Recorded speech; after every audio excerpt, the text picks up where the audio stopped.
Corridor तैयार हो रहा है। अंग्रेजों के बाद 1350 नए रेलवे स्टेशन अगर बनाने का काम किया तो नरेंद्र मोदी जी की सरकार है। आप अपने ही देख लो, भट्टू से लेकर के भट्टू चले जाओ, नरवाड़ा चले जाओ, सिरसा चले जाओ, कहीं भी चले जाओ, सब जगह नए नए रेलवे स्टेशन बनते दिखेंगे। पहले बहुत फाटकें हुआ करती थी, अब धीरे धीरे कम हो गई।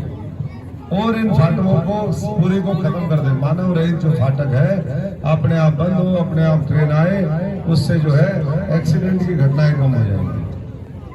नए नए रेलवे का आगे सरकार की प्राथमिकता है कि अगले 5 वर्ष में नरेंद्र मोदी जी ने कहा है कि हमारा सबसे बड़ा जो फोकस होगा वो रेलवे का आधारभूत ढांचा और मजबूत करने में होगा। तो आज हर राज्य के अंदर कई लाख करोड़ के प्रोजेक्ट चल रहे हैं। साथ साथ राम मंदिर जैसा मुद्दा, 550 साल पुराना मंदिर का मुद्दा, उसका समाधान निकाल दिया। आज दिव्य भव्य राम मंदिर बन गया। करतारपुर कॉरिडोर पाकिस्तान में एक साजिश के माध्यम से छोड़ दिया था। सिख आबादी पूरे देश में हमसे ज्यादा किसके पास थी, लेकिन बिल्कुल बॉर्डर के ऊपर पाकिस्तान के नाम जो है बाबा नानक का जो गुरुद्वारा है साहब है, उसको दे दिया। उसको भारत माता के साथ भारत भूमि से जोड़ने का काम आदरणीय नरेंद्र मोदी जी ने किया। धारा 370 खत्म कर दी। यहाँ पर 36 बिरादरी बैठी है। बहुत लोगों को ये भी नहीं पता होगा कि जब तक धारा 370 जम्मू कश्मीर में लागू रही, वहाँ पर आरक्षण का लाभ नहीं मिलता था, न पिछड़े वर्ग को मिलता था, न अनुसूचित जाति को मिलता था, न जनजाति को मिलता था। आज जब संविधान उनका अलग था तो अपने को क्या आज कह रहे कि संविधान खत्म है। संविधान खत्म हो, न्यारे वाला जो था ना जम्मू कश्मीर का संविधान, वो खत्म कर दिया। उसका अगर कांग्रेस को मलाल है, दिक्कत है, तो फिर बात अलग है। लेकिन देश का संविधान, बाबा साहब का संविधान अच्छे से लागू किया, आरक्षण को लागू किया, बाबा साहब के 5 तीर्थ बनाए। संत महापुरुषों की कोई ऐसा संत महापुरुष नहीं है जिसकी जयंती ये सरकार ना मनाती है। ऐसी सरकार चाहिए या वो चाहिए जो शोषण करने वाली सरकार थी, जो शोषण की व्यवस्था को आगे बढ़ाती थी, जो दलितों के पिछड़ों के अधिकारों के खिलाफ काम करती थी। आज मुख्यमंत्री हमारे नायब सैनी जी बन गए। मनोहर लाल जी ने बहुत अच्छा काम किया। पार्टी ने उनका दायित्व ये कहा कि भाई आप लोकसभा चुनाव लड़ो और केंद्र की जो राजनीति है देश में, पूरे देश का मार्गदर्शन करो। अब क्या हो गया, उनके बनते ही कहते हैं ये सरकार अल्पमत में आ गई। नायब सैनी जी ने बहुमत साबित किया होगा तभी तो मुख्यमंत्री बने हैं। अब करें अल्पमत में 6 महीने से पहले कोई नो कॉन्फिडेंस मोशन नहीं आ सकता, लेकिन सोच वही है। गरीब आदमी, किसान, मजदूर परिवार से हो, साधारण परिवार से हो, परिवारवाद जो राजनीति में चलता है, अंग्रेजी में उसको कहते हैं डायनेस्टी पॉलिटिक्स, उसका अगर कोई प्रोडक्ट नहीं है तो उसका तिरस्कार करो। मोटे मोटे बड़े बड़े बैग वाले हैं उनकी खुशामद करो और बाकी का सिर्फ शोषण करो, खून पसीना। और एक कहावत है अपने हरियाणवी में, बोले माल खावन न बांधरी और लट खावन न रीछ।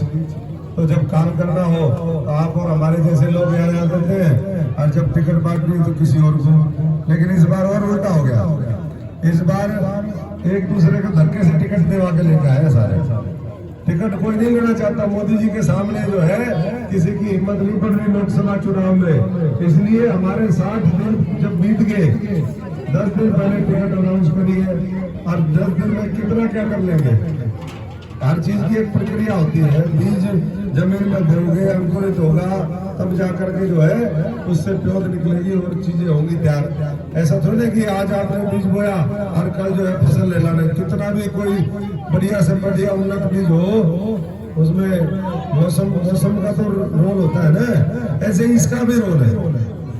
तो इसलिए अब थोड़े दिन बाद जब 4 जून को नतीजे आएंगे, अपना नहीं देखेंगे भाई हमारे कर्म कैसे थे, जब हमें मौका मिला जब कैसे लूट के खाया इन्होंने, वो नहीं देखेंगे। जब लोगों का शोषण किया वो नहीं देखेंगे।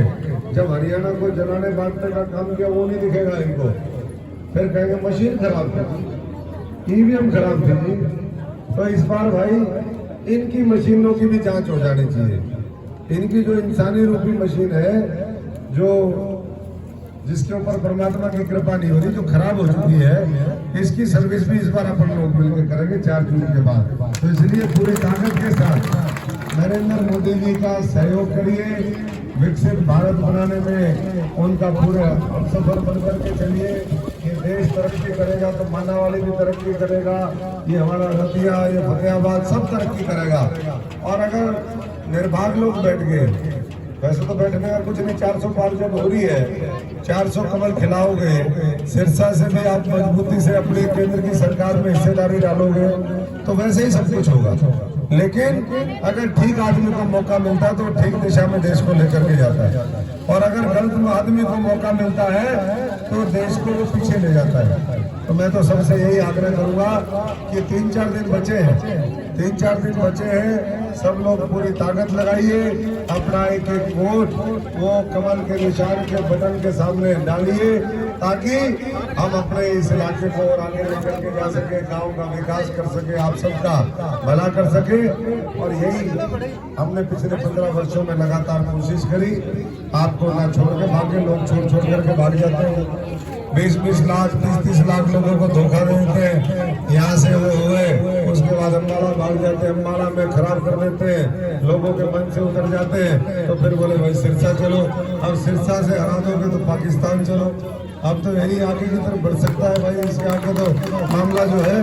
तो इसलिए सब साथियों को मैं बहुत बहुत धन्यवाद करता हूँ। सारी लीडरशिप यहाँ पर आई, सबने आशीर्वाद दिया, गाम इकट्ठा हुआ।